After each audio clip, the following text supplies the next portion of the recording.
नेहा बीड़ी इस तरह से पी रही थी जैसे वह सब में माहिर हो।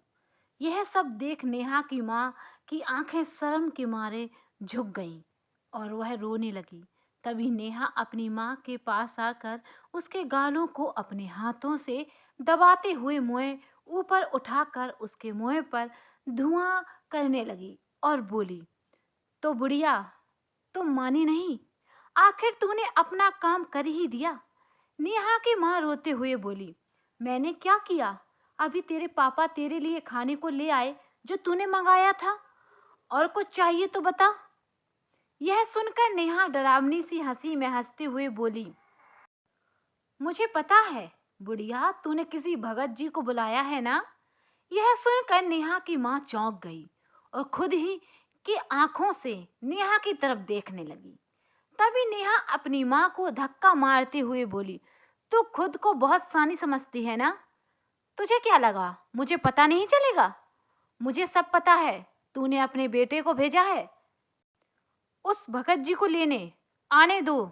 इसी बीच नेहा मर्दानी आवाज में बोली, मैं भी देखता हूँ कौन सा भगत जी मेरा क्या बिगाड़ लेगा। और तेरा बेटा, अगर उसे कुछ हो गया तो मुझे मत कहना। बुढ़िया, जा अपने भगवान से दुआ कर तेरा बेटा सही सलामत लौट आए। और भयंकर सी हंसी हंसने लगी। यह सुनने के बाद नेहा की माँ और पापा नेहा के आगे हाथ जोड़कर रोने लगे और बोले, प्लीज बेटा, हमारे आंसू को कुछ मत करना। हम तुम्हारे आगे हाथ जोड़ते हैं। जो तुम कहोगे हम करेंगे। प्लीज हमारे आंसू को कुछ मत करना। उसकी लाख मन्नत पर नेहा पर कोई असर नहीं हो रहा था और नेहा बीड़ी पीते हुए अपने कमरे में चली गई।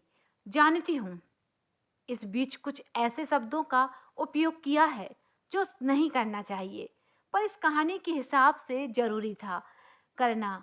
उसके लिए माफी चाहती हूँ। नेहा के पापा माँ नेहा से लाख मन्नतें की पर नेहा पर कोई असर नहीं हुआ। वह बीड़ी पीते हुए अपने कमरे में चली गई। नेहा के माँ पापा बाहर हॉल में बैठकर आंसू का इंतजार कर रहे थे।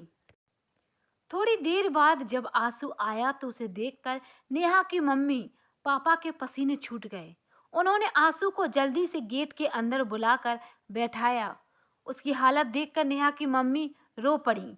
उन्होंने देखा आंसू के हाथ पैर पर घिसने के निशान थे, जैसे वह किसी से घिस गया हो। उसके हाथ पैरों की खाल घिस गई, लाल हो चुकी थी और कई जहां तो हल्का हल्का खून भी निकल रहा था। नेहा की माँ परेशान होती है, बोली, बेटा यह चोट कैसे आई? क्या हुआ बेटा? यह तुझे आंसू खुद को संभालते हुए बोला। मम्मी प्लीज आप रोना बंद करिए। नेहा की माँ आंसू को अपनी गोद में लेटाती हुई बोली, मैं नहीं रो रही बेटा, तो प्लीज क्या हुआ? यह सब कैसे लगी? आंसू ने बताया कि जब मैं भगत जी के पास जा रहा था तभी मुझे रास्ते में महसूस हुआ कि मेरा शरीर भारी भारी हो गया है और उसके 5 मिनट तक जैसे मुझे कुछ होश नहीं रहा। जब मुझे होश आया तो कुछ लोग मुझे घेरे हुए खड़े थे और मुझे पानी पिला रहे थे। जैसे ही मैंने देखा कि मेरे हाथ पैर पर घिसने के निशान हैं, मैं सबसे पूछा कि मुझे यह चोट किसने मारी। तभी सभी लोग मुझ पर चिल्लाने लगे और बोले, देखने में तो अच्छे खासे घर के हो, दिमाग कहाँ है तुम्हारा? अकल घास चढ़ने गई थी? अगर कुछ उल्टा सीधा करना ही था तो अपने घर पर करते, रोड पर करने की क्या जरूरत थी? उनकी बातें सुनकर मैं चौंक गया। मैं उनसे कहा, आप लोग क्या कह रहे हैं? मुझे कुछ समझ नहीं आ रहा। प्लीज बताइए क्या हुआ मेरे साथ? तभी उनमें से अंकल ने बताया कि मैं 5 मिनट से पहले अपने आप को एक नए मकान की दीवार पर, जिस पर प्लास्टर हुआ था, कुछ दिनों पहले अपने हाथ पैरों को बहुत जोर जोर से रगड़ रहा था। तभी लोगों ने मुझे वहां से अलग करके हटाया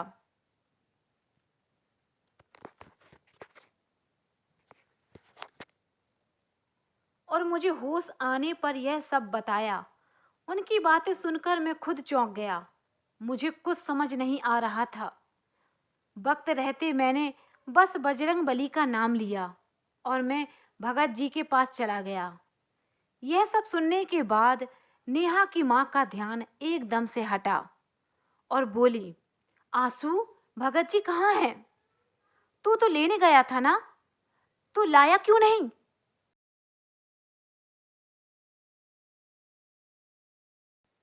या फिर मना कर दिया उन्होंने आने से?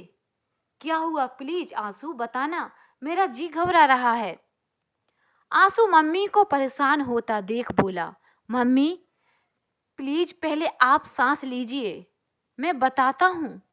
मैं बजरंग बली का नाम लेते हुए भगत जी के पास पहुंचा तो मुझे इस हालत में देख भगत जी ने पहले मुझे पानी पिलाया, फिर अपनी गद्दी पर बैठ गए और मुझे अपने पास बिठाकर जैसे उन्होंने मेरे सर पर हाथ रखा, वह बोले, यह सब जो तेरे साथ हुआ है वह नहीं चाहता कि तुम मेरे पास आओ। उन्होंने मुझे बजरंग बली का धागा पहनाया। इससे पहले कि कुछ बताता उन्होंने कहा, अगर तुम मुझे लेने आए हो तो मैं तुम्हारे साथ अभी नहीं आऊंगा। मुझे पता है तुम्हारे घर में क्या परेशानी है और तुम्हारी जो हालत हुई है अभी उसी ने ही की है मेरे पास आने की वजह से। इस इसलिए तो अच्छा हुआ तुमने वक्त रहते बजरंग बली को याद कर लिया। इससे तो यह तय है कि यह जो भी है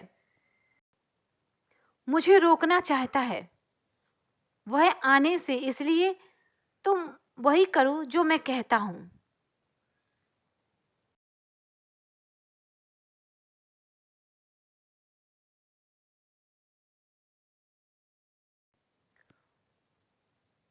और तुम यह धागा लो और अपने घर में सभी को पहना देना, तुम्हारी बहन को भी, और अगर ना पहने तो यह लो बजरंग बली की विभूति, इसका टीका लगा देना उसे, और अगर यह भी ना हो तो उसे खाने में किसी तरह दे देना। आज संभाल लो, मैं कल आता हूँ, और यह कुछ पूजा के लिए सामान है, ले आना। भगत जी ने एक पर्ची आंसू को देते हुए बोला, और अपने घर वालों से कहना कि फिक्र ना करें, बजरंग बली का नाम लेते रहें। आंसू जैसे अपनी बात पूरी करके उठकर बैठा, इतने में नेहा अंगड़ाई लेते हुए बाहर आई और हंसती हुई बोली, और बेटा मजा आ गया ना कि नहीं? अच्छे से घिसाई हुई कि ना? घर पर मुझे बहुत मजा आ गया। और अचानक ही उसकी आंखें लाल हो गईं और तेज गुर्राती सी आवाज में बोली, मैंने कहा था ना किसी को बुलाने मत जाना, लेकिन तू नहीं माना। बुढ़िया अभी तो यह सिर्फ टेलर है, पूरी पिक्चर तो देखी बाकी है, वह भी तेरी लड़की के जिस्म की पिक्चर। कहाँ गया तेरा भगत? कहकर नेहा भयंकर हंसी हंसने लगी। हा हा हा, नहीं आया ना, डर गया, मुझे पता है मेरा मुकाबला कोई नहीं कर सकता, कोई नहीं कर सकता मेरा मुकाबला।